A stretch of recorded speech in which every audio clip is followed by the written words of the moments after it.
स्वयं भैया प्लीज आइए, आप भी अपने विचार शेयर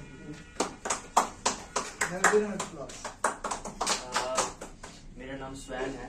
लोगों को प्रोनाउंसिएट करने में थोड़ा दिक्कत हो जाता है, स्वामी बोल दिया आपने हमको। जब हम पढ़ते थे कॉलेज में तो वहाँ श्याम बोल देता था कोई लोग, ठीक है। तो एक्चुअली हम यही के हैं, यही रहते हैं। मतलब एक्चुअली घर मेरा समस्तीपुर है, लेकिन पापा का जॉब है यहाँ, तो हम लोग यहाँ रहते हैं। ये भाई है मेरा, हम लोग यही है।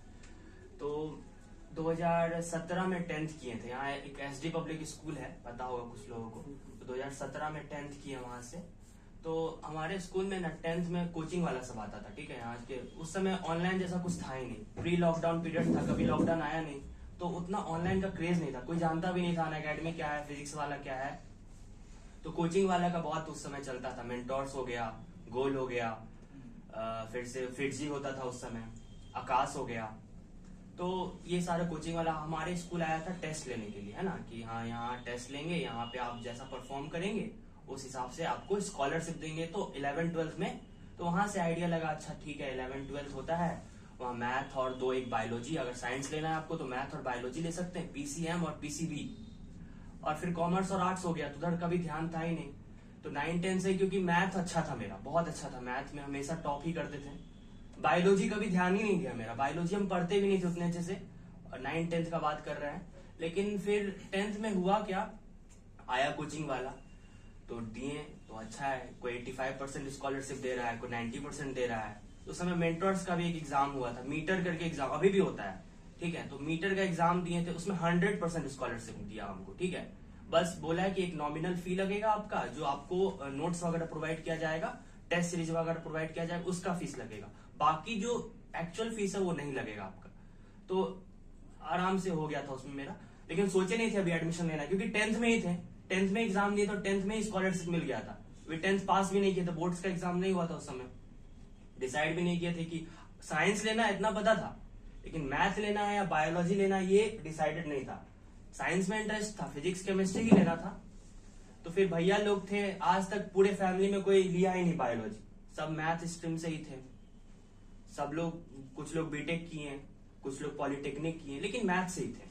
लेकिन फिर हम ऐसा देखे कि वो लोग सब स्ट्रगल ही कर रहे हैं, बीटेक करने के बाद भी जनरल कंपटीशन का ही तैयारी कर रहे हैं, स्ट्रगल है, जॉब नहीं है, और बीटेक हो जा रहा है सब जगह से, आसानी से हो जा रहा है, प्राइवेट सेक्टर से हो जा रहा है। तो फिर लास्ट मोमेंट, मैथ में बहुत अच्छे थे, लेकिन फिर भी लास्ट में हम बायोलॉजी लिए 11th में। तो फिर 10th में एडमिशन करा लिए थे मेंटर्स में, क्योंकि बहुत कम फीस लग रहा था, तो ठीक है करा लिए वहां पे। तो वहां के अचीवर कैंपस में मेरा सिलेक्शन हुआ था, क्योंकि बहुत अच्छा नंबर था, पूरे बिहार में वो लोग लिया था एग्जाम 10th बेसिस पे। तो उसमें मेरा 98 रैंक था, ठीक है, पूरे बिहार में साइंस स्ट्रीम में 98 रैंक था। तो वहां पे एडमिशन हो गया मेरा अचीवर कैंपस में, ठीक है। अचीवर कैंपस समझ लीजिए आपकी मतलब बेस्ट होता है, वहां पे कुछ ही बच्चों को रखा जाता है। मेरे बैच में बस 60 लोग थे, मतलब इतने बड़े कोचिंग में 60 लोग को अलग कर दिया गया था। फिर वहां से पढ़ाई कंटिन्यू की 11th में पीसीबी, मतलब नीट का बेसिकली तैयार। नीट के बारे में भी 10th में ही पता चला, जब कोचिंग वाला आया वो बताया कि ऐसा ऐसा होता है। उससे पहले कुछ आइडिया नहीं था कि नीट क्या होता है, आईआईटी जेई क्या होता है, कुछ आइडिया नहीं था। तो फिर वहीं से नीट का प्रिपरेशन मेरा शुरू हुआ 11th में। 11th किए, 12th किए। तो फिर 2019 में हम 12th पास किए बिहार बोर्ड से, क्योंकि एक्चुअली हो क्या गया था ना कि कोचिंग कर रहे थे, बहुत हेक्टिक शेड्यूल रहता था। सुबह 7 बजे जाते थे, 3 बज जाता था, 4 बज जाता था आने में। और वहां पे एएन कॉलेज देखे हैं आप लोग, उतना दूर, बोरिंग रोड चौराहा से भी आगे था अचीवर कैंपस। अचीवर कैंपस और कंकड़बाग या बाजार समिति में भी उसका ब्रांच है, लेकिन वहां पे वो कैंपस नहीं था अचीवर के, तो हम लोग को वहीं जाना पड़ता था। कुछ फाइनेंशियल कंडीशन के कारण वो हॉस्टल भी प्रोवाइड कर रहा था बहुत सस्ते में, लेकिन हॉस्टल अफोर्ड नहीं कर सकते थे, तो यहीं से जाना पड़ता था उतना दूर। तो बहुत हेक्टिक हो जाता था। तो तुरंत एडमिशन नहीं होता है, कोचिंग का क्लास पहले ही शुरू हो गया था, 10th का रिजल्ट बाद हुआ था। तो फिर उस समय डिसाइड ही नहीं कर पाए कि हाँ सीबीएसई से करना है कि बिहार बोर्ड से। फिर बोले ठीक है बिहार बोर्ड से कर लेते हैं, क्योंकि जाना नहीं पड़ेगा एटलीस्ट। स्कूल में करते तो फिर स्कूल भी जाना पड़ता और कोचिंग भी जाना पड़ता, तो दोनों चीज मैनेज हो नहीं सकता था। तो फिर वहीं सामने एएन कॉलेज था, तो वहां एडमिशन ले ली। कभी कभी कॉलेज चले जाते थे। तो बेसिकली 11th-12th का पढ़ाई मेरा मेंटोर से ही कंप्लीट हुआ, और 12th किए 2019 में। और 12th फिर कंप्लीट करने के बाद नीट का एग्जाम हुआ। डर लग रहा था बहुत कि अब पहला बार एग्जाम ही दे रहे हैं, क्या होगा नहीं हो रहा है। लेकिन वहां 11th-12th में अच्छे से परफॉर्म किए थे, लगभग सारा टेस्ट, हर वीक टेस्ट देते थे 2 साल तक। 2 साल तक आप समझ लीजिए हम 100 से ज्यादा टेस्ट दिए होंगे। ये हो जाता है। ऑफलाइन में यही फायदा होता है कि आपको रूटीन बना के देता है तो आपको फॉलो करना ही पड़ता है। ऑनलाइन में आपका सेल्फ डिसिप्लिन बहुत इंपॉर्टेंट हो जाता है कि ऑनलाइन में शेड्यूल है, आपको देना है या नहीं देना आप पे है, आपको कोई बोलेगा नहीं। वहां डरा के रखता था कि आप टेस्ट नहीं दीजिएगा तो आपको अचीवर कैंपस से बाहर कर देंगे। नॉर्मल बैच, हाँ नॉर्मल बैच में बहुत लोग होते हैं, जैसे पढ़ाया तो हर जगह एक ही चीज जाता है। नॉर्मल बैच में जैसे 200 लोग हैं और अचीवर बैच में जैसे 30 लोग हैं, तो 30 लोगों में आपको ज्यादा अच्छा समझ में आएगा। तो वही बात हो जाता था मेरे साथ। तो डर था कि हाँ टेस्ट नहीं देंगे, नंबर नहीं आएगा तो यहाँ से बाहर कर दिया जाएगा। तो उस डर से भी हर वीक टेस्ट दिए, एक भी टेस्ट नहीं छोड़े 2 साल में। एक दिन बस ऐसा आया था जहां हम क्लास स्किप किए थे। 2 साल कुछ भी हो जाए, ठंड हो बरसात हो, कभी क्लास स्किप नहीं किए थे। एक दिन बस बीमार थे तो एक दिन क्लास स्किप किए और सारा टेस्ट दिए। तो फिर नीट का एग्जाम हुआ। तो नीट का एग्जाम में उस समय मेरा स्कोर था 2019 में 590 नंबर आया था मेरा। 10,000 रैंक था मेरा उस समय। तो खुश नहीं थे हम ऑब्वियसली। 10,000 रैंक उस समय लग रहा था कि 10,000 पे कुछ नहीं मिलेगा, लेकिन फिर बाद में काउंसलिंग वगैरह कराए तो अलॉट हुआ हमको। पहले हमको यहाँ भागलपुर में एक मेडिकल कॉलेज है, Jawaharlal Nehru medical college, government medical college है, ठीक है। बिहार में उस समय 10 मेडिकल कॉलेज था, वो 4-5वें नंबर पे आता था। तो पहले वो अलॉट हुआ फर्स्ट राउंड में। फिर सेकंड राउंड में दरभंगा मेडिकल कॉलेज अलॉट हुआ हमको। पीएमसीएच है यहाँ पे जैसे, तो पीएमसीएच के बाद सेकंड नंबर पे डीएमसीएच जाता है। कुछ लोग बोलेंगे कि आईजीएमएस भी है, लेकिन आईजीएमएस क्या है ना कि सेमी प्राइवेट है, सेंट्रल नहीं, सेमी प्राइवेट है। उसमें फीस वगैरह ज्यादा है थोड़ा। पीएमसीएच हो गया, डीएमसीएच हो गया, या भागलपुर में जो कॉलेज है, मुजफ्फरपुर में कॉलेज, सारा गवर्नमेंट कॉलेज है, ठीक है। तो डीएमसीएच अलॉट हुआ। तो डीएमसीएच से अभी मेरा एमबीबीएस कंप्लीट हो गया है, इसी साल कंप्लीट किए हैं एमबीबीएस, और फिर घर आ गए हैं। अब यहीं से प्रिपरेशन है, क्योंकि आगे स्पेशलाइजेशन करना है हमको कुछ, है ना। एमबीबीएस से हो जाएगा, जॉब वॉब हो जाएगा, लेकिन हमको क्लिनिकल नॉलेज चाहिए। तो आगे हम चाह रहे हैं कि कुछ स्पेशलाइजेशन मिल जाए हमको, एमडी मेडिसिन या एमएस सर्जरी वगैरह कुछ अच्छा मिल जाए अच्छे कॉलेज में। सेंट्रल इंस्टीट्यूट मिल जाए तो वो ज्यादा अच्छा है। बिहार में भी कोई दिक्कत नहीं हमको, लेकिन बाहर जाना प्रेफर करेंगे। तो ये फर्स्ट अटेम्प्ट में 519 मार्क्स आपने लाए थे, है ना। ये बहुत ही एक अच्छा स्कोर है, मतलब फर्स्ट अटेम्प्ट ये बहुत अच्छा ही स्कोर है ये, और ये सब कोई नहीं ला पाता। आप जिस कोचिंग में पढ़े हो कोचिंग उतना फेमस नहीं, उस समय वो आपका मेहनत था। ऑब्वियसली मानते हैं मेरा मेहनत है, लेकिन टीचर का भी मेहनत था। वो बोल सकते हैं उस समय मेंटोर्स इंजीनियरिंग के लिए फेमस था और गोल मेडिकल के लिए फेमस था। लेकिन गोल में स्कॉलरशिप हमको 80% दिया, फिर भी बोल रहा था नहीं 1 लाख से ज्यादा आपका लग जाएगा, तो वो अफोर्ड नहीं कर सकते। हाँ, और फिर मेंटर्स वाला बोला ठीक है अफोर्ड तो कर लेंगे, कम से कम पढ़ते हैं, देखते हैं क्या होता है, ट्राई करते हैं। फिर उस समय वो फेमस नहीं था, रिजल्ट भी नहीं दिया था कभी। उसी साल पहली बार 5 रिजल्ट दिया था, उस 5 में से मेरा 1 रिजल्ट था। तो मेहनत था, 2 साल का मेहनत था, ये नहीं कहा हाँ 1 दिन में पढ़ के हो गया। 2 साल रेगुलर मेहनत किए थे, बिना कुछ सोचे समझे, बिना फ्यूचर का सोचे। यही सबसे बड़ा दिक्कत हो जाता है, लोग फ्यूचर का सोचने लगते हैं कि क्या करेंगे नहीं करेंगे। हम प्रेजेंट में थे। अभी मेरा 7 दिन बाद टेस्ट है, 7 दिन का सिलेबस मेरे पास है, इसको देना है हमको। बहुत सारा परेशानी हुआ, आने जाने में करीबन 2 घंटा लग जाता था हमको। पहले क्लास कीजिए आप, फिर 2 घंटा आने जाने में दीजिए, फिर सेल्फ स्टडी कीजिए, और आपका हर एक वीक में टेस्ट है, फुल सिलेबस टेस्ट, मतलब जितना सिलेबस हो गया है पूरा हर एक वीक में होता था। मतलब जैसे ही ग्रेजुएशन कंप्लीट हुआ आपने पहला अटेम्प्ट, ग्रेजुएशन नहीं सॉरी 12th या 12th जैसे ही कंप्लीट हुआ आपने वैसे ही अटेम्प्ट किया नीट का, उसी और आपने बिल्कुल सक्सेस ग्रैब कर लिया, ठीक है, बहुत अच्छी बात। और हाँ सर, कुछ और प्रोसीड करिए। हाँ, मतलब एमबीबीएस किए तो कॉलेज में जाने के बाद तो उतना अच्छे से पढ़ाई नहीं हो पाता है, क्योंकि कॉलेज में बहुत सारा एक्स्ट्रा करिकुलर एक्टिविटी होता है, ठीक है। आप स्पोर्ट्स करते हैं, आप जो मन आता है, पोएट्री करते हैं, पेंटिंग करते हैं, तो उतना पढ़ाई हुआ नहीं ठीक से, ठीक है ना। तो यहाँ भी फर्स्ट अटेम्प्ट में मेरा हो जाता। जैसे एमबीबीएस के साथ ही एक एग्जाम दिए थे तो उसमें नहीं हुआ, इंटर्नशिप के एक साथ ही एग्जाम दिए थे। हमारे में क्या होता है, हर जगह होता है एक्चुअली कि 4.5 ईयर्स का, अब थोड़ा घटा दिया, एमबीबीएस होता है, ठीक है। और 1 साल का इंटर्नशिप होता है, जहां पे आपको सिखाया जाता है कि हाँ ऐसा ऐसा सर्जरी करना है, ऐसे आपको डायग्नोज करना है, ऐसे ट्रीट करना, मतलब सिखाया जाता है, बेसिकली इंटर्नशिप है वो। और तो 1 साल का इंटर्नशिप था, वो पेड इंटर्नशिप होता है, ऐसा नहीं आपको पैसा नहीं देगा। बिहार में भी 27,000 रुपया देता है। सबसे बड़ा मोटिवेशन ये होता है ना कि गवर्नमेंट कॉलेज में आपका पढ़ाई फ्री होता है, ठीक है। कैसे फ्री होता है, देखिए साल का 10,000 रुपया आपका फीस है। कॉलेज का कितना फीस है, 10,000 रुपया, ठीक है। उसके बाद मेस का 2,500 रुपया लगता है बस, ठीक है। और 10,000 रुपया आपका हॉस्टल का है, तो टोटल कितना हो गया आप जोड़ सकते हैं, बहुत नॉमिनल फी है। 10,000 आप कॉलेज का फीस दे दिए, 3,000 मान लीजिए खाने पीने में आपका खर्च हुआ, 40,000 मान लीजिए, और 10,000 पूरे साल का हॉस्टल फीस है, कहीं नहीं मिलेगा। बहुत अच्छा रूम रहता है, सिंगल रूम रहता है, सारा फैसिलिटी है, कोई बिजली का खर्च नहीं, कोई पानी का खर्च नहीं। आप प्राइवेट में एडमिशन कराएगा बहुत खर्च आएगा। तो सबसे बड़ा मोटिवेशन, हम लोग सब मिड फैमिली से बिलोंग करते हैं, है ना, बहुत ऐसे नहीं है कि हाँ बहुत पैसा है। तो सबसे बड़ा मोटिवेशन ये रहता है कि गवर्नमेंट कॉलेज से पढ़ाई करने में आपका पैसा नहीं लगता, और वो जो 10,000 फीस है हर साल आपको एज अ स्कॉलरशिप वापस कर दिया जाता है। ठीक है, आप स्कॉलरशिप आपको मिल जाएगा तो आपको वो 10,000 भी वापस आ जाएगा। तो फीस तो जीरो लगता है, बाकी खाने पीने का जो खर्च है नॉमिनल वो आपका लगेगा। और पढ़ाई है, एमबीबीएस का है वैल्यू, अभी भी वैल्यू है। ठीक है, सब लोग नहीं कर लेते हैं, तो वैल्यू धीरे धीरे घट रहा है क्योंकि कॉलेज बढ़ रहा है, लोग ज्यादा हो रहे हैं, लेकिन अभी भी है। ऐसा नहीं है कि आप एमबीबीएस करके आप बैठे रहिए, जॉब बहुत है। ठीक है, तो सबसे बड़ा मोटिवेशन ये था कि हाँ करना है, यही करना है, क्योंकि ये अलग था, कम लोग कर 2019 में तो बहुत कम लोग कर रहे थे, अभी तो भीड़ बढ़ गया है, अभी बहुत सा, हाँ अभी ऑनलाइन बहुत बढ़ गया है, फिजिक्स वाला बहुत 3,000-4,000 पढ़ा देता है, तो अफोर्डेबल हो गया है ये, हाँ पढ़ाई अफोर्डेबल हो गया है, तो हाँ तो अभी ज्यादा लोग आ रहे हैं इधर, पहले कम लोग थे।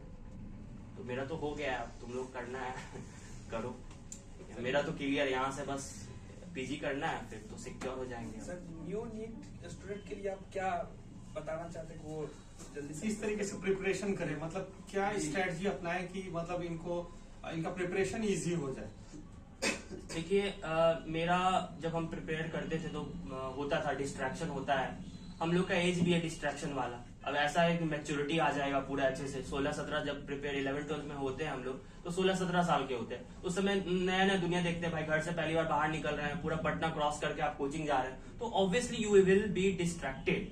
लेकिन आपका कुछ मोटिव होना चाहिए, मोटिव ही उस डिस्ट्रैक्शन को हरा सकता है कि हाँ हमको करना है, मेरे घर को ठीक करना है हमको, पहला चीज है, हम अपने इकोनॉमी को अच्छा करना है हमको, तो कुछ ना कुछ अगर मोटिव रहेगा तो आप उस डिस्ट्रैक्शन को हरा देंगे।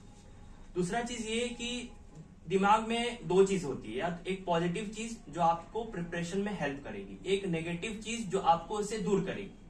हम पॉजिटिव चीज पे ज्यादा जोर नहीं देते थे, हम चाहते थे कि मेरे दिमाग से नेगेटिव चीज दूर रहे। उस समय मेरे पास फोन था, स्मार्टफोन था, उस समय भी था, फोन को हम रख दिए थे, परमानेंटली बंद करके रख दिए थे, छोटा वाला फोन ले लिए थे, नेगेटिव चीज को दूर किए, पॉजिटिव खुद ब खुद आ गया। जब छोटा फोन आया ना, उसमें फेसबुक, उस समय तो इंस्टा था भी नहीं, फेसबुक था ना, फेसबुक है ना यूट्यूब, कुछ नहीं था, बस नॉर्मल कॉलिंग के लिए वो रखे थे।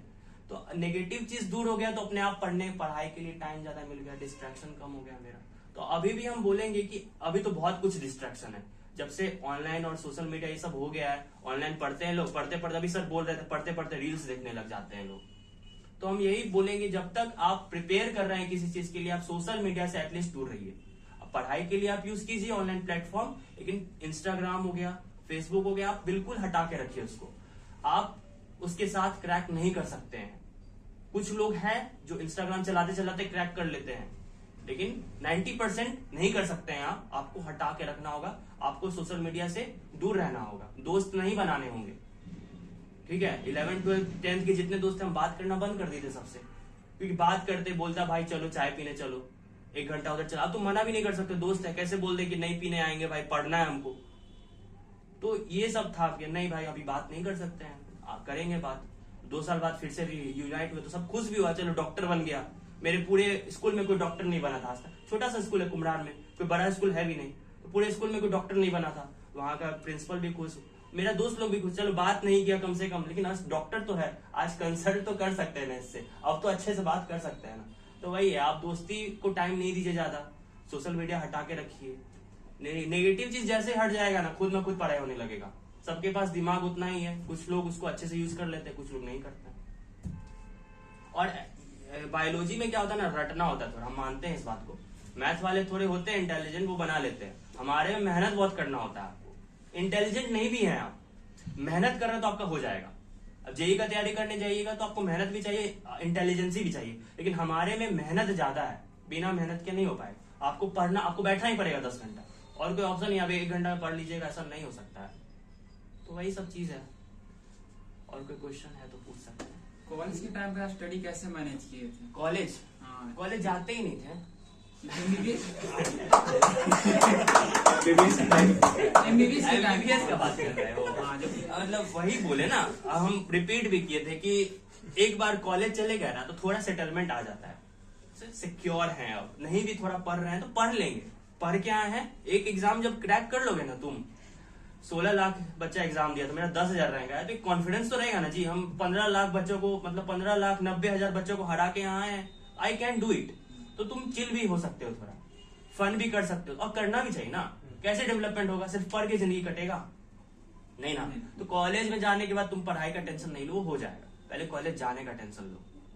जरूरी ये है, कॉलेज ही नहीं पहुंच पाते लोग, कॉलेज का सोचते हैं। बोले ना फ्यूचर का नहीं सोचना है, प्रेजेंट पे रहो। 7 दिन बाद मेरा टेस्ट है, हमको ये देना है, हमको कॉलेज में क्या करेंगे ये क्या सोचना है। तुम कॉलेज पहुंचे हो, वहां हो जाएगा, वहां मन नहीं करेगा, वहां सब कुछ करने का मन करेगा। एग्जाम के टाइम पढ़ोगे भी, क्रिकेट भी खेलोगे, सब कुछ रहेगा, डांस भी करोगे, सब जो माने वो करोगे और पढ़ भी लोगे। कॉन्फिडेंस रहेगा ना। इतने सारे बच्चों को बीट करके हम यहाँ आए हैं। जैसे ज्यादातर बच्चे प्रॉब्लम फेस करते हैं फिजिक्स और केमिस्ट्री में, ज्यादा इशू होता है उनको।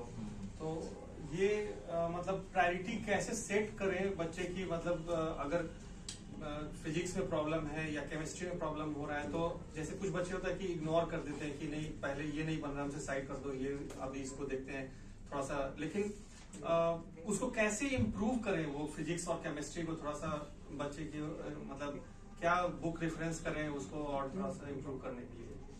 जब हम एक्चुअली नवंबर में मेरा सिलेबस खत्म हो गया था 12th का, और नवंबर से मई तक का टाइम था। मई में एग्जाम होता है नीट यूजी का, मई में फर्स्ट वीक के संडे में हो जाता है, ठीक है। तो नवंबर से मई तक का जो था वो मेरा प्रॉपर सेल्फ स्टडी का टाइम था। हम टेस्ट देना छोड़ दिए थे, कोचिंग जाना छोड़ दिए थे, सब कुछ हो गया था, अब खुद पे आ गया था सब कुछ। तो एक दिन को मतलब जितना भी घंटा हमको पढ़ना है, ठीक है, उसको हम 3 भाग में डिवाइड करते थे। एक ऐसा टाइम भी आता था जहां मन नहीं करता पढ़ने का, ठीक है, या रात में सोने वक्त हो जाता है या तो उठते वक्त हो जाता है, बीच का टाइम नहीं होता ऐसा। तो बहुत बोरिंग सा लगता है, थकान सा जैसा लगता है। उस समय हम वो चीज पढ़ते थे जो मेरा सबसे अच्छा है। जैसे बायोलॉजी हो गया, सबका अच्छा होता है, सबका नहीं होता है अच्छा, ठीक है। तो बायोलॉजी हो गया जैसे, उस तो सेक्शन में जो होता है उसका उस सेक्शन में जो होता है उसका तो होगा। जैसे नीट का तैयारी करो तो ऑब्वियसली उसका बायो मजबूत होगा। नहीं, उसमें बता रहे हैं नहीं, किसी का फिजिक्स केमिस्ट्री बहुत अच्छा होता है और बायोलॉजी नहीं अच्छा होता है। ये भी होता है, ठीक है, मेरा शुरू में बायोलॉजी नहीं अच्छा था। बोले ना मैथ में बहुत अच्छे थे, बायोलॉजी पे तो ध्यान नहीं दिए थे हम। तो 11th में जब आए तो बायोलॉजी पे ध्यान देना तब शुरू किए हम, ठीक है। तो उस समय हम क्या करते थे, हाँ बायोलॉजी मजबूत हो गया था मेरा 11th के बाद। तो जब हम बहुत थकान जैसा फील हो रहा है, मन नहीं कर रहा है यार छोड़ो, तो उसमें छोड़ना नहीं है, उस समय भी पढ़ना है, लेकिन सबसे आसान चीज पढ़ना है, क्या दिमाग में जल्दी जल्दी जाए। जब आप सबसे ज्यादा एक्टिव हैं तब आप फिजिक्स केमिस्ट्री पढ़िए। केमिस्ट्री हम क्या किए थे, सर लोग का बहुत बड़ा कॉन्ट्रीब्यूशन था, ठीक है। जब कोचिंग में जो हमारे केमिस्ट्री के फैकल्टीज थे वो टॉप क्लास थे, तो उन्होंने बहुत अच्छे से समझाया। लेकिन उनके पढ़ाने से सबका सिलेक्शन तो होगा नहीं। मेरे बैच में 20 लोग थे, सिर्फ 5 ही लोग का सिलेक्शन क्यों हुआ? वही सर सारे जगह पढ़ाते थे, हजारों बच्चों को पढ़ाया, 1000 बच्चों में सिर्फ 5 ही लोग का सिलेक्शन हुआ, क्योंकि वो जो बोले कि ये मॉड्यूल करना है तो करना है। हम उस समय क्या किए थे, कोचिंग का तो मॉड्यूल किए थे, ठीक है, लेकिन उस साथ साथ आकाश और एलन का मॉड्यूल किए थे। केमिस्ट्री का बात कर रहे हैं, कोई बुक प्रिफर नहीं किए थे उस समय। केमिस्ट्री में 3 पार्ट होता है ना, इनऑर्गेनिक, ऑर्गेनिक और फिजिकल। तो इनऑर्गेनिक के लिए एनसीईआरटी पढ़े थे, क्योंकि थियोरेटिकल क्वेश्चन ज्यादा आते हैं उसमें। फिजिकल न्यूमेरिकल क्वेश्चन ज्यादा आता है, ऑर्गेनिक में कॉन्सेप्चुअल क्वेश्चन ज्यादा आता है। तो इनऑर्गेनिक के लिए ही सिर्फ एनसीईआरटी पढ़े थे, ऑर्गेनिक फिजिकल के लिए एनसीईआरटी नहीं पढ़े थे। तीनों का एलन और आकाश का मॉड्यूल किए थे, ठीक है। छोटा छोटा क्वेश्चन रहता है, जल्दी हो जाता है। बुक में बुक के चक्कर में पढ़े नहीं थे। 2 साल यही किए, पढ़ाया गया, कॉन्सेप्ट समझ लिए पहले, उसके बाद क्वेश्चन पे ज्यादा थे कि हाँ क्वेश्चन ज्यादा करना है, ठीक है। फिजिक्स में क्या था, फिजिक्स में एक बुक आता था सीपी सिंह करके, नाम सुने होगे नहीं सुने होगे। सीपी सिंह का बुक आता है, बहुत अच्छा बुक है। मतलब ऐसा नहीं है कि बहुत टफ क्वेश्चन रहता है, एकदम नीट पैटर्न का क्वेश्चन रहेगा। उसमें जेई का क्वेश्चन नहीं डाल देगा। जेई का क्वेश्चन बच्चे से नहीं बनता है, वो डिप्रेस हो जाता है, सोचता है मेरा फिजिक्स कमजोर है। बस 2025 का जो क्वेश्चन है फिजिक्स का वो टफ आया है। इसका मतलब ये नहीं कि हर साल फिजिक्स का क्वेश्चन टफ आया है। 2024 में पेपर लीक हुआ, बहुत कुछ हुआ, इसलिए एनटीए वाला क्या किया, पेपर को टफ कर दिया बदला लेने के लिए, और कोई दिक्कत नहीं था। फिर से 2026 से तुम लोग देख लेना, फिजिक्स फिर से मॉडरेट हो जाएगा, जेई से जे मेन के लेवल का रहेगा, ठीक है। तो फिजिक्स में हम बोलेंगे सीपी सिंह का बुक आता है, ले लो। उसमें सिर्फ नीट पैटर्न का क्वेश्चन रहता है, एकदम नहीं जेई का मिलाएगा ही नहीं तुमको, वही चाहिए हमको। फिजिक्स क्यों पढ़ना है? एग्जाम क्रैक करने के लिए। एग्जाम के बाद फिजिक्स का कोई रोल नहीं रहता है एमबीबीएस में, ना केमिस्ट्री का थोड़ा बहुत रहता है। फिजिक्स का एग्जाम के बाद एमबीबीएस लाइफ में कोई रोल नहीं रहता। तो फिजिक्स इसलिए पढ़ना है कि मेरा एग्जाम का क्वेश्चन, नीट का क्वेश्चन बन जाए।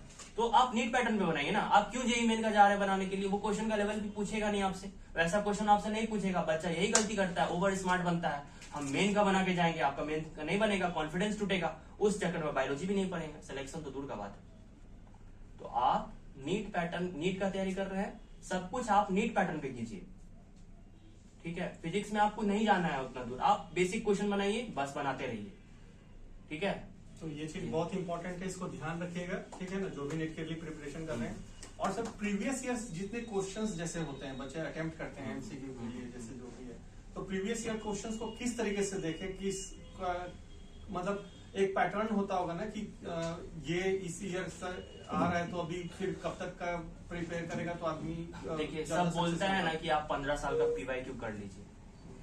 मेरे हिसाब से पर्सनली फिजिबल नहीं है 15 साल का हम पीवाईक्यू भी करें, एक्स्ट्रा क्वेश्चन भी प्रैक्टिस करें, ठीक है। 5 से 7 साल, ज्यादा दूर नहीं जाना है। 5 से 7 साल आप जैसे अभी 2026 में एग्जाम देंगे, तो आप 2018 से लीजिए क्वेश्चन, 2017 से भी ले सकते हैं, और सारा क्वेश्चन कीजिए। तीनों सब्जेक्ट का सारा पीवाईक्यू आपको करना है, मिनिमम 5 से 7 साल। बहुत लोग बोलते हैं 15 साल का आप क्वेश्चन कर लीजिए, इतना क्वेश्चन नहीं कर पाता है लोग। रिवीजन पे ज्यादा फोकस कीजिए, रिवीजन कीजिएगा, आपसे बनेगा। आप क्वेश्चन नहीं देखे हैं पहले, रिवीजन किए आपसे बनेगा। 5 साल का क्वेश्चन कीजिए और रिवीजन कीजिए, बस इतना करना है। फिजिक्स में जितना क्वेश्चन प्रैक्टिस कीजिएगा उतना कॉन्फिडेंस आएगा, और नीट पैटर्न का ही प्रैक्टिस कीजिए। जेई मेन एडवांस में मत जाइए, नहीं बनेगा आपसे, कॉन्फिडेंस भी टूटेगा, ठीक है। केमिस्ट्री में भी वही करना है, मॉड्यूल बना लीजिए। आकाश अब तो ऑनलाइन आ गए, पहले हम लोग के समय में गांधी मैदान जाते थे खरीदने के लिए पुराना मॉड्यूल, अब क्या आपके पास पीडीएफ अवेलेबल है। हम लोग बोले ना मेरे पास तो फोन भी नहीं था, कहां से पीडीएफ लेंगे? तो गांधी मैदान में उद्योग भवन के नीचे बुक वगैरह बेचता है पुराना, तो वहां एलन और आकाश का मॉड्यूल बेचता था पुराना, वहां से खरीदे और सारा बनाए, कुछ एक्स्ट्रा नहीं किया। क्वेश्चन फिजिक्स केमिस्ट्री में क्वेश्चन प्रैक्टिस करना है, लेकिन पहले कॉन्सेप्ट क्लियर कर लेना है, फिर क्वेश्चन प्रैक्टिस करना है। बायोलॉजी में जितना बार एनसीईआरटी पढ़िएगा उतना फायदा होगा। एनसीईआरटी से एक शब्द भी ज्यादा नहीं पढ़ना है। हम पूरे करियर में 35 बार एनसीईआरटी पढ़े थे, 11th-12th का 35 बार, ठीक है, लगभग। लास्ट के समय में तो 5 बार पढ़ लिए थे, क्योंकि इतना अच्छा हो गया था मेरा एनसीईआरटी कि हम ऐसे देखते जाते थे, हमको समझ में आते जाता था, अच्छा यहाँ पे ये। क्योंकि एनसीईआरटी से 90 में से 85 क्वेश्चन आता है, क्या चाहिए? 5 क्वेश्चन के लिए आप बाहर जाइएगा, खो जाइएगा। आप एनसीईआरटी पे फोकस्ड रहिए, सिर्फ एनसीईआरटी करना है। और सबसे बड़ा फायदा हम लोग के टाइम पे, जैसे नीट पीजी का एग्जाम देंगे, आपको सिलेबस ही नहीं पता है, जनरल कंपटीशन का आप कीजिएगा, ऐसा कोई बुक नहीं कि यही पढ़ लो हो जाएगा। लेकिन नीट यूजी में है ऐसा, बायोलॉजी में आप एनसीईआरटी पढ़िए आपका हो जाएगा, वही नहीं कर पाता है, तो नहीं होता। तो ज्यादातर बच्चे सब इसमें हैं कि फॉर्मूला को जैसे याद रखने के लिए क्या आप मतलब बेस्ट प्रैक्टिस आप क्वेश्चन कीजिए ना। फॉर्मूला को याद रखने का बेस्ट तरीका है क्वेश्चन कीजिए। क्वेश्चन कीजिएगा, फॉर्मूला लगाना पड़ेगा। फॉर्मूला आप लगाना सीख गए, डिराइव करिए। आप डिराइव करना सीख गए तो आपको याद रखना ही नहीं पड़ेगा। कुछ लोग थे कॉपी बनाते थे, फॉर्मूला कॉपी, हाँ ये सारा फॉर्मूला एक जगह रख लेंगे, बार बार रटेंगे। फॉर्मूला रटने वाला चीज नहीं है, बायोलॉजी नहीं है वो रट के नहीं याद होगा आपको। फॉर्मूला है ना, भूल जाइएगा। आप क्वेश्चन बनाइएगा, आप खुद ब खुद उस फॉर्मूला को वहां अप्लाई कीजिएगा, खुद याद रहेगा। मेन एग्जाम में भी तो यही करता है ना, आपको सोचना है कि मेन एग्जाम में हमको क्या करना है, हमको क्वेश्चन ही ना बनाना है, तो आप बनाइए क्वेश्चन। मेन एग्जाम में आपको जो जो करना आप कीजिए घर पे बैठ के। मतलब रिवीजन इसमें सबसे इम्पोर्टेंट है सेल्फ स्टडी। टीचर आपको सब कुछ दे देंगे फिर भी आपका नहीं होगा, क्योंकि आप पढ़े नहीं ना। सेल्फ स्टडी सबसे इम्पोर्टेंट है। अच्छा, सबसे पहले अटेम्प्ट में जैसे आपने नीट क्रैक किया, तो इसमें सबसे ये तो बहुत बड़ा अचीवमेंट है। जैसे बच्चे ज्यादातर होते हैं कि हेजिटेटेड रहते हैं, उस समय थोड़ा सा लगता है कि नहीं फर्स्ट अटेम्प्ट कर रहे हैं, कुछ अंदर से घबराहट रहता है बच्चों को कि मेरे साथ भी था, क्योंकि मॉक टेस्ट देना तो अलग चीज होता है कि वो खुद से दे रहे हैं घर पे, लेकिन मेन एग्जाम हॉल का कुछ अलग ही इंप्रेशन होता है, वहाँ पे डर होता है, फियर होता है बच्चों में। तो ये मतलब उसमें पहले क्वेश्चन किस तरीके से अटेम्प्ट किया आपने, या कैसे करना चाहिए बच्चों को कि मतलब वो अच्छे से कवर अप कर सके सारी चीजों को? बहुत हेजिटेशन था, नींद नहीं आ रहा था हमको 1-2 दिन पहले। कि हाँ कैसे होगा क्या होगा, लेकिन उतना सोचे नहीं फिर, ठीक है, क्योंकि एक दिमाग में था कि हम बहुत सारा टेस्ट दिए हैं, जो हम करने जा रहे हैं बस ओरिजिनल एग्जाम है, उसी पैटर्न पे हम बहुत सारा टेस्ट दिए हैं, बहुत सारा क्वेश्चन प्रैक्टिस किए हैं।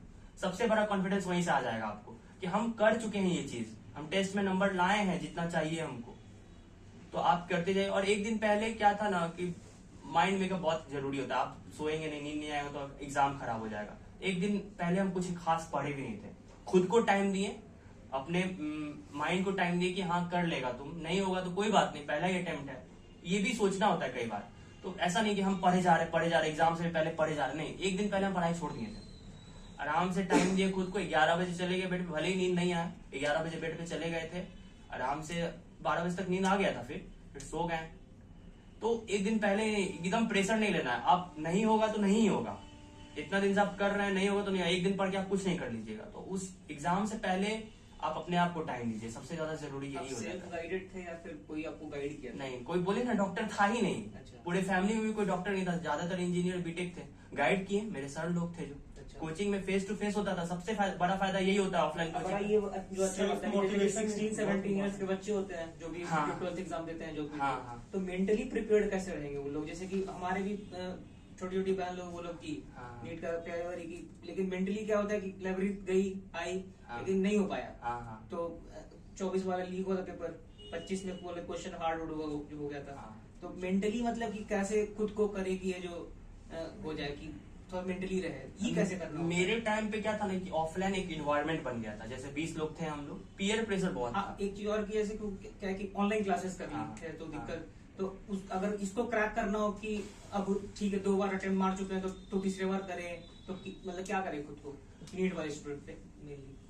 ये सोच लेना है कि ये मेरा लास्ट अटेम्प्ट है, अपना 100% हमको देना है, करो या मरो वाला स्थिति है, आपको टेस्ट देना है, आपको नंबर लाना है, जितना नंबर चाहिए उतना लाना ही है, क्योंकि ऑनलाइन में आपका एनवायरमेंट नहीं रहता है। ऑफलाइन में हमारा था 20 बच्चे थे, पीयर प्रेशर रहता था, मेरा दोस्त मतलब दोस्त बन जाता है वो पढ़ते पढ़ते, तो वो इतना नंबर ला रहा है, हम उससे पीछे हैं, तो एक कॉम्पिटिटिवनेस था। ऑनलाइन आने के कारण क्या हुआ, ये खत्म हो गया है। ऑफलाइन कोचिंग में एक छोटा सा ग्रुप रहता है, 20 बच्चे का 30 बच्चे का, वो सब पढ़ रहे होते हैं एक ही चीज, कॉम्पिटिटिवनेस होता है कि हाँ। लेकिन अब क्या है, आपको बोले ना, अब अपने ऊपर बहुत ज्यादा चीज आ गया है, और ज्यादा इंपॉर्टेंस बढ़ गया है कि मेरा माइंड क्या कहता है। तो आप टेस्ट दीजिए रेगुलर, टेस्ट सीरीज लिए हैं तो आप टेस्ट, आप नहीं भी सिलेबस पूरा कर पाए तब भी आप टेस्ट दीजिए, टेस्ट छोड़िएगा तो फिर नहीं हो पाएगा। 14 दिन पे टेस्ट हो रहा है सब जगह, ऑनलाइन वाला जितना भी है, आप टेस्ट देते रहिए। आप मान लीजिए जितना सिलेबस था आप नहीं कर पाए, एक आध चैप्टर नहीं पढ़े, फिर भी आप टेस्ट दीजिए, कितना भी नंबर आए आप इम्प्रूव करते जाइए उसको, लास्ट तक हो जाता है। बस ये सोचना है कि हमको पढ़ते रहना है, तोड़ना नहीं है बीच में हमको कुछ। अभी जैसे हम पीजी का प्रिपरेशन कर रहे हैं, मेरा भी कई बार फ्लो टूट जाता है, कुछ कुछ हो जाता है। अब पहला जैसा है नहीं कि हाँ उतना जोश रहेगा, ठीक है 16-17 साल के है नहीं, 23-24 साल हो गया है मेरा, तो वही है, करना है बस ये सोच के, हाँ फ्लो नहीं तोड़ना है, कभी नहीं हो पाएगा पढ़ाई तो कोई बात नहीं। तो जो 10th करके आते हैं बच्चे तो उस समय तो और जोश से बजाते हैं, बोले ना डिस्ट्रैक्शन रहता है। अभी तो हम 10th करके आए हैं, 11th का 12th के एग्जाम छोड़ के आए हैं, तो और थोड़ा सा रहता है कि उस समय तो और जोशा रहता है। जैसे कि पढ़ाई के लिए तो उतना नहीं होता नहीं होता, हाँ। लेकिन उस समय Immaturity होता है बहुत जगह, हाँ। मेच्योरिटी आना सबसे हाँ, बड़ी हाँ, चीज हाँ। है कि अगर आप में उस समय मेच्योरिटी आ गया था, जिस समय कि बहुत सही चीज है, मतलब ये सही चीज है, ये चीजें आना बहुत सही टाइम पे बहुत हाँ, सही चीज है। क्योंकि मेरा फैमिली का कंडीशन हमको मजबूर किया, देखते थे हाँ पापा इतना कर रहे हैं भाई, अब हमको करना पड़ेगा आगे जाके, ऐसे तो नहीं, नॉर्मल लाइफ तो नहीं जी सकते हैं। मेरे घर में किसी का सरकारी जॉब नहीं है, आज तक किसी का लगा ही नहीं, दूर दूर तक देखे सबको प्राइवेट सेक्टर में बहुत स्ट्रगल है, पैसा भी कम है, तो मेरा पहले से था कि नहीं हमको करना ही पड़ेगा, तो ऐसा लाइफ हो जाएगा मेरा। ये तो डर होना चाहिए, ये डर हमको बहुत कुछ करवाया, अभी भी करवा रहा है कि इतना स्ट्रगल करना पड़ रहा है यार, ऐसे तो नहीं चलेगा ना। और पापा भी अपना कहानी सुनाते कि हम नहीं पढ़े अच्छे से, अगर करते मेहनत तो हो जाता, लेकिन तुम करो। तो घर के लोग और टीचर लोग का बहुत बड़ा वो रहता है। आप बाहर से मोटिवेशन मत लीजिए, अपने सराउंडिंग से मोटिवेशन लीजिए। बाकी तो मेन मोटिवेशन ये है कि भाई डॉक्टर बन जाते हैं, बड़े स्पेशलिस्ट बनते हैं, तो आपका लाइफस्टाइल भी तो बढ़िया हो जाता है। वही ना, तो ये चीज़ पैसा बहुत बड़ा मोटिवेशन है। मोटिवेशन हाँ कि हमको पैसा कमाना है, रोल्स रॉयस लेना है, बहुत मोटिवेशन था। सर सब कुछ जानते हुए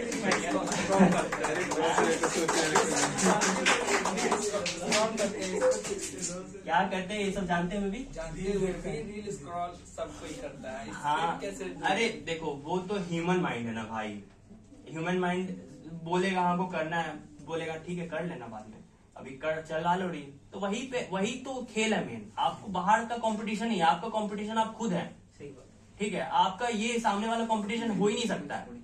आप पढ़िए, आपका सिलेक्शन हो जाएगा।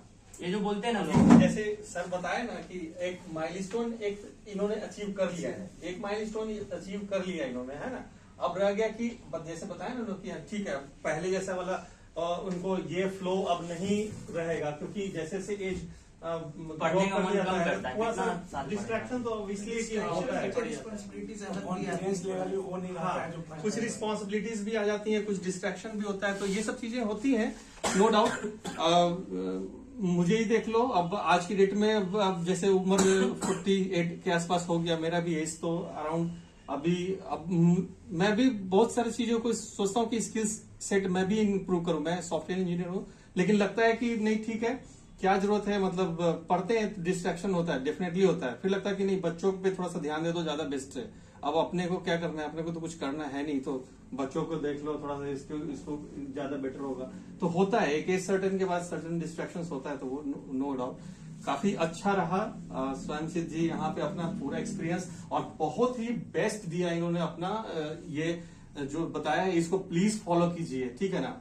सबसे बड़ा डिस्ट्रैक्शन होता है ये, आप जो सोशल मीडिया जो देख रहे हो ना इन्वेंट, ये बहुत ही ज्यादा बच्चों का किलिंग है, मतलब पूरा करियर का किलिंग ऑप्शन यही है, साइलेंट किलर है ये बस।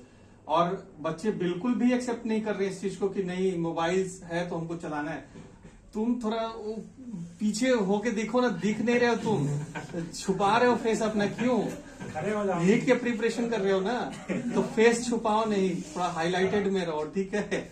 हाँ तो देखो होता है, अब तुमको अब जैसे शुरू में ये भी आया था, इसको देखते थे, इसका एक और फ्रेंड रहता, गेम आया सुबह में, गेम टकाटक गेम चलाए जा रहे हैं, मतलब एक सीन था कि गेम चलेगा, इसको और इसका एक फ्रेंड दोनों को मिलकर के खूब मजे में गेम खेला था।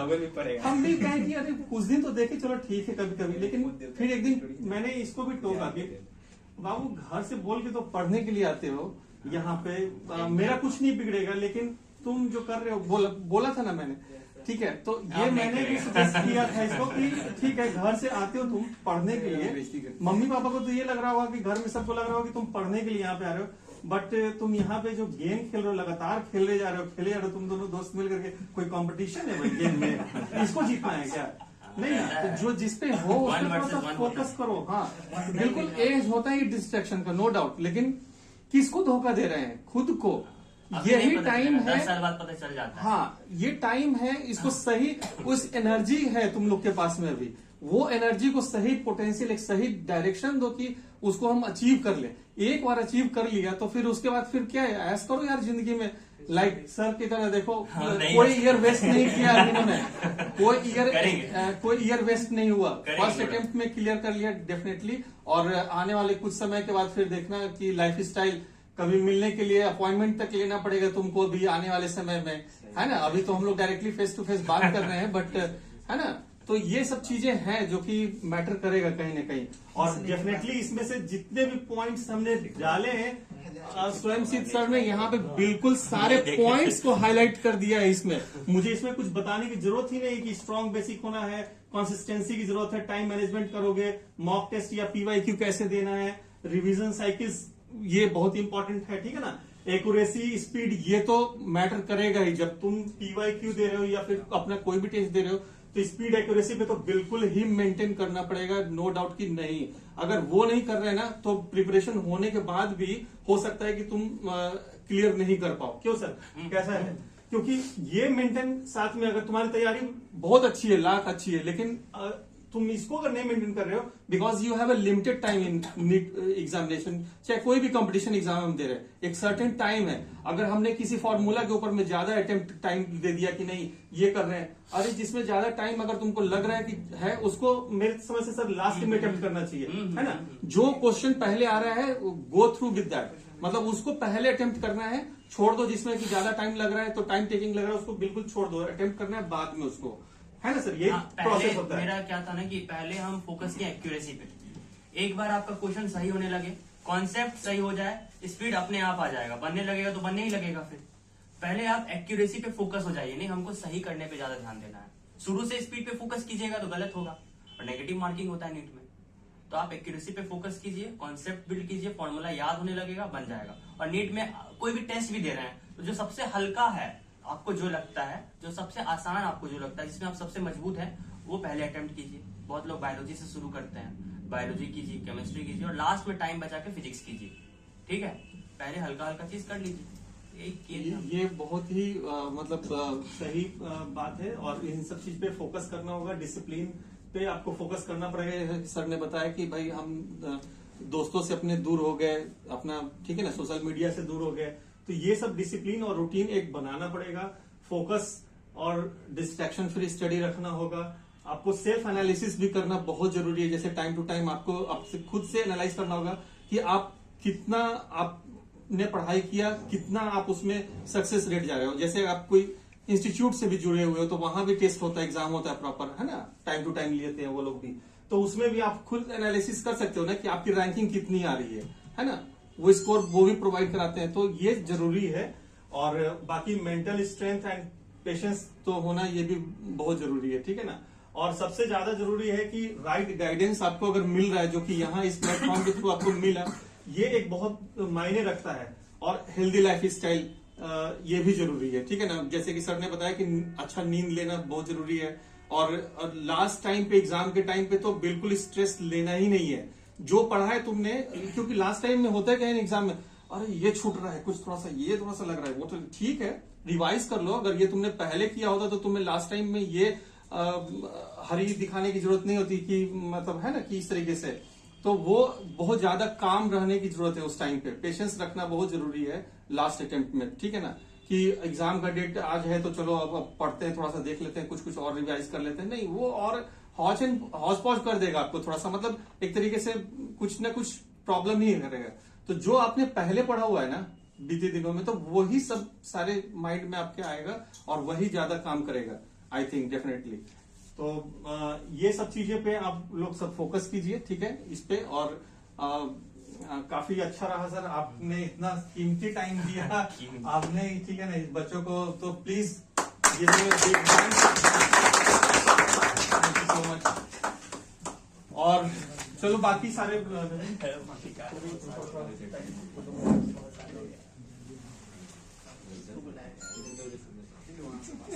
अच्छा ठीक है। एक नवीन ही अभी बताएंगे यहाँ पे कि नर्सिंग स्टूडेंट्स जो भी या पैरामेडिकल या मेडिकल जो स्टूडेंट्स हैं उनको मतलब किस तरीके से करें, क्योंकि तुम्हारा ऑलरेडी लास्ट ईयर है आई थिंक, और ये लास्ट एग्जाम है अभी आने वाले समय में, है ना अभी।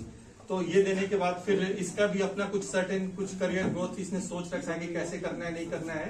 तो थोड़ा सा वो बच्चों को थोड़ा सा जो नर्सिंग स्टूडेंट्स हैं उनको कैसे क्या फोकस आप देना